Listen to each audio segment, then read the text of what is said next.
Hello बच्चों, आज हम एक्सरसाइज 8.1 चैप्टर 8 मैथ इसमें क्वेश्चन नंबर 3 से जो एक्सरसाइज के बाकी क्वेश्चंस हैं उनको हम समझेंगे।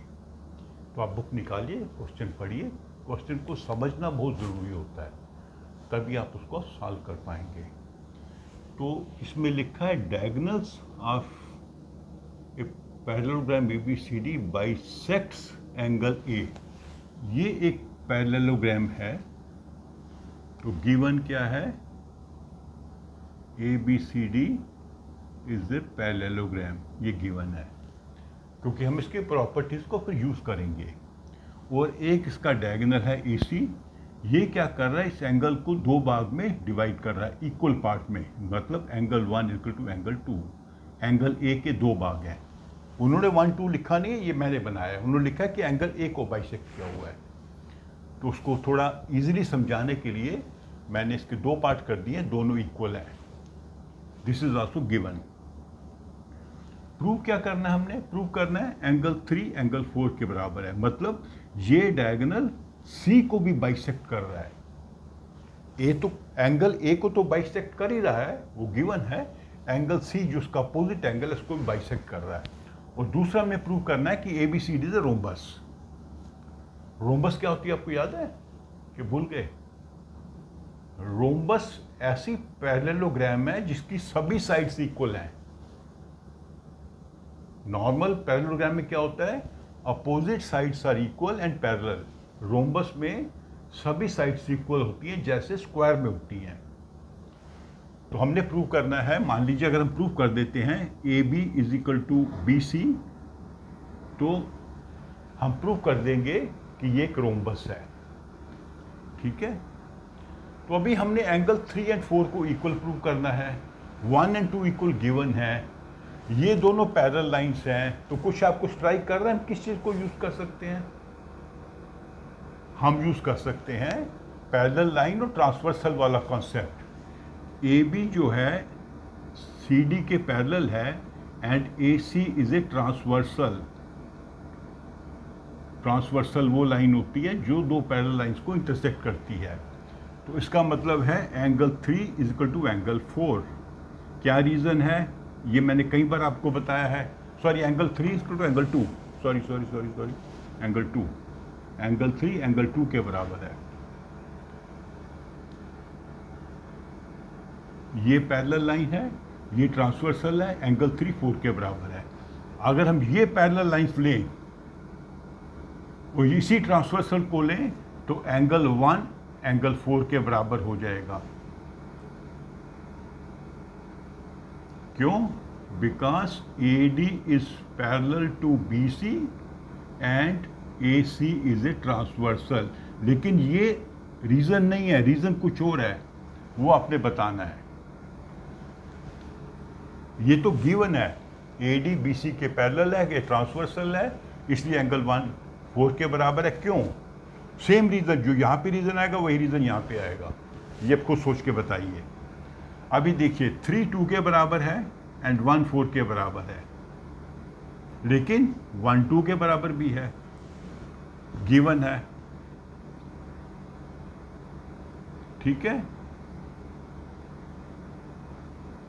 तो हम क्या करेंगे? Angle 3 is equal to angle 1। यहाँ पे हमने 2 की जगह 1 लिख दिया बिकॉज इट इज गिवन। अब 3 1 के बराबर है और 4 भी 1 के बराबर है। Therefore angle 3 is equal to angle 4। Things which are equal to same thing are equal to one another. Euclid का पोस्टुलेट है, things which are equal to same thing are equal to one another. 3 4 के बराबर है, angle 4 1 के बराबर है, therefore 3 4। That means AC bisects angle C। ये हमने प्रूव करना था। उसको प्रूव करने के लिए हमने इन पैरेलल लाइंस को ट्रांसवर्सल काट रहा है, तो these are alternate interior angles, ये इक्वल हैं। ये दो पैरेलल लाइंस हैं, ये ट्रांसवर्सल काट रहा है, these are alternate interior angles, ये इक्वल हैं। तो ये भी इक्वल हैं इन तीनों को हम यूज़ करके, इसको यूज़ करके, इसको यूज़ करके, इसको यूज़ करके हमने बताया कि 3/4 के बराबर है। 3/4 के बराबर है मतलब ये जो लाइन है AC इसको दो भागों में डिवाइड कर रही है। ठीक है, अभी हम यहां पे आ जाते हैं ये वाली इक्वेशन पे जो हमने प्रूव की थी। अभी हमने प्रूव किया कि एंगल 3 के बराबर है।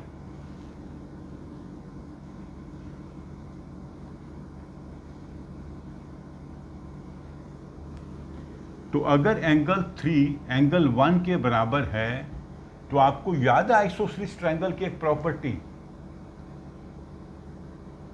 एक ट्रायंगल में अगर दो एंगल्स बराबर हैं तो उनके अपोजिट साइड्स भी इक्वल होते हैं।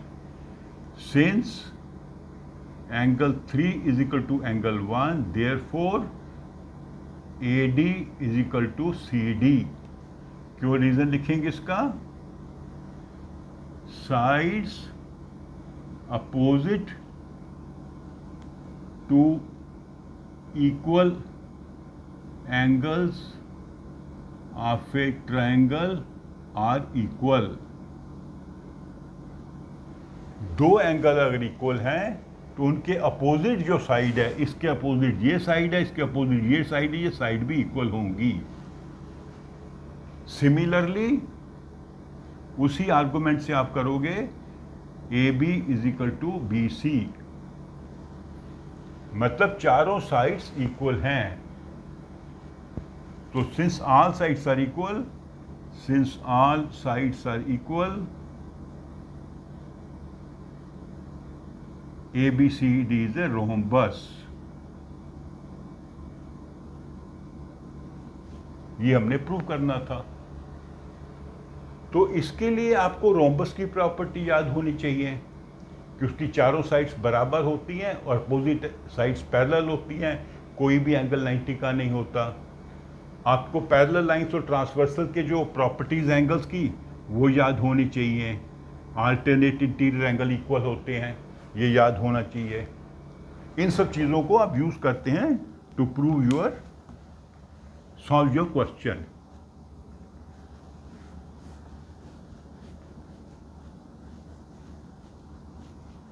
तो अभी हम आ जाते हैं क्वेश्चन नंबर 4 पर।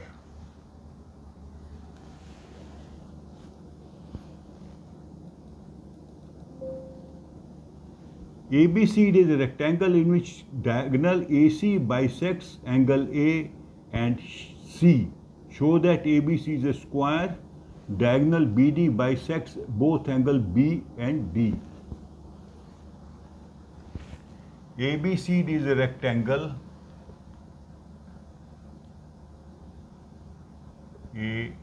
ABCD rectangle है in which diagonal AC bisects angle A and C, मतलब इसके दो पार्ट हो गए, angle 1 2, angle 1 is equal to angle 2, ये 3 4, एंगल 3 एंगल 4 के बराबर है।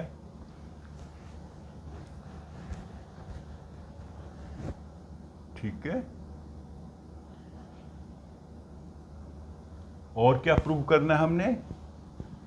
नहीं, ये तो गिवन है। AC bisects both angle A and C। तो पहला हमने प्रूव करना है कि ABCD स्क्वायर है। पहला तो ये प्रूव करना है, मतलब इसकी चारों साइड्स इक्वल हैं, ऑल साइड्स आर इक्वल।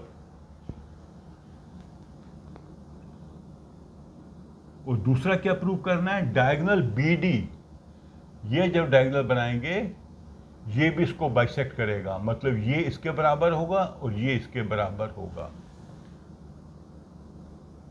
ठीक है, तो अभी हमने प्रूव करना है कि इसकी चारों साइड्स इक्वल हैं। तो अभी एक ट्रायंगल में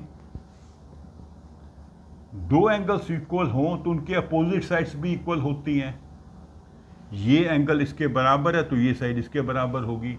तो अगर हम इस ट्रायंगल में ये प्रूव कर दें कि ये इसके बराबर है, तो ये स्क्वायर बन जाएगा, क्योंकि ये रेक्टेंगल है, ये इसके बराबर है और ये इसके बराबर है। अब ये इसके बराबर हुई तो ये इसके बराबर है। तो हमने क्या प्रूव करना है, एंगल 1 और 3 जो है वो इक्वल है। गिवन है 1 और 2 इक्वल है, 3 और 4 इक्वल है। अगर हम प्रूव कर दें कि 1 और 3 इक्वल है तो ये साइड इसके बराबर होगी।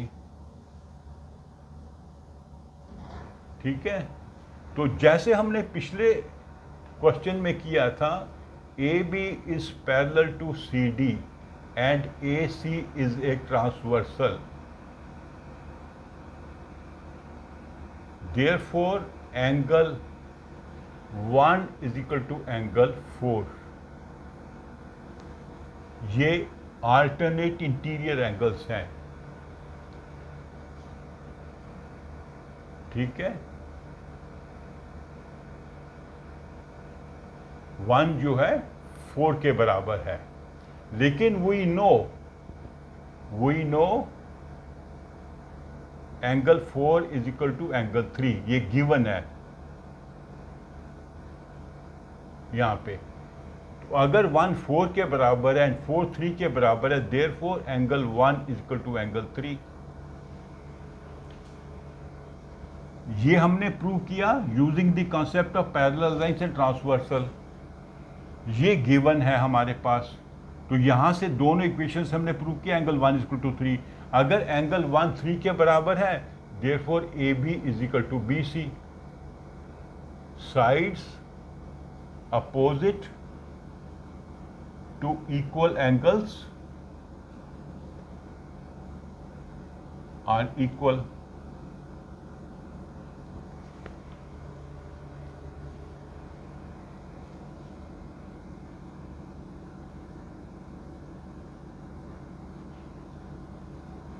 करेक्ट। तो अगर AB BC के बराबर है और AB CD के बराबर है, because it is a rectangle में अपोजिट साइड्स बराबर होती हैं। ये इसके बराबर है, ये इसके बराबर है, तो ये इसके बराबर होगी। सभी साइड्स इक्वल हैं, तो सभी साइड्स इक्वल हैं, therefore AB is equal to BC is equal to CD is equal to AD। It is a square. ABCD is a square, जो हमने प्रूव करना था।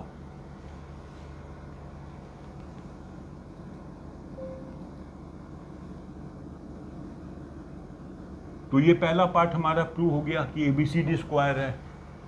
तो उसके लिए हमने क्या कॉन्सेप्ट यूज किया कि एक ट्रायंगल के दो एंगल अगर इक्वल है तो उनकी साइड अपोजिट साइड्स इक्वल होंगी। इन दोनों को कैसे इक्वल प्रूव किया, हमने ये कॉन्सेप्ट यूज किया, दो पैरेलल लाइन को ट्रांसवर्सल काट रहा है, तो these are alternate interior angles. और गिवन इंफॉर्मेशन को यूज करके हम आए एंगल 1 इज टू 3, साइड्स को इक्वल प्रूव कर दिया। जब दो साइड्स इक्वल हैं, सभी साइड्स इक्वल होंगी, तो ये बन गया स्क्वायर। अभी सेकंड थिंग जो है, वी नो कि एक स्क्वायर के डायगोनल्स जो हैं एंगल्स को बाइसेक्ट करते हैं। ये वाला डायगोनल इनको बाइसेक्ट कर रहा है, तो ये वाला भी बाइसेक्ट करेगा। तो ये हमारा प्रॉपर्टी है स्क्वायर की। स्क्वायर की प्रॉपर्टी होती है कि डायगोनल्स जो होते हैं इन एंगल्स को इक्वली डिवाइड करते हैं, मतलब बाइसेक्ट करते हैं। तो हम ये लिखेंगे BD bisects angles B and D because diagonals of a square bisect opposite angles। ये प्रॉपर्टी है, इस प्रॉपर्टी को यूज करके हम ये प्रूव कर देंगे। हम अदरवाइज भी प्रूव कर सकते हैं, जैसे हमने इसको प्रूव किया था तो इनको भी प्रूव कर सकते हैं, लेकिन वो प्रूव करने की जरूरत नहीं है। ठीक है,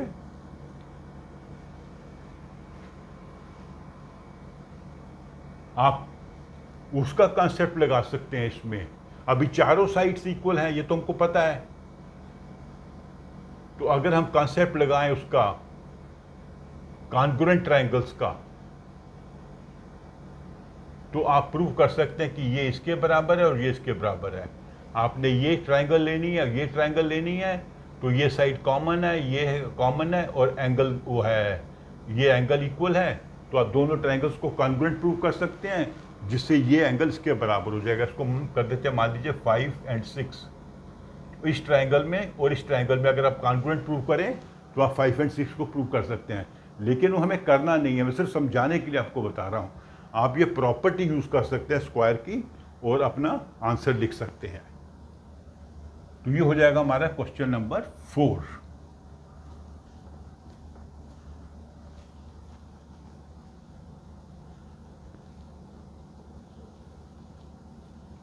तो ऐसा करते हैं, इसको यहाँ विराम कर देते हैं। बेटर है एक एक दो दो क्वेश्चन आप समझिए अच्छे से, और आपको ताकि पूरे कॉन्सेप्ट्स क्लियर हो जाएं। बाकी इसके कितने क्वेश्चंस हैं? 4 हो गया, 5, 6, 7 उनका एक अलग वीडियो बना देंगे।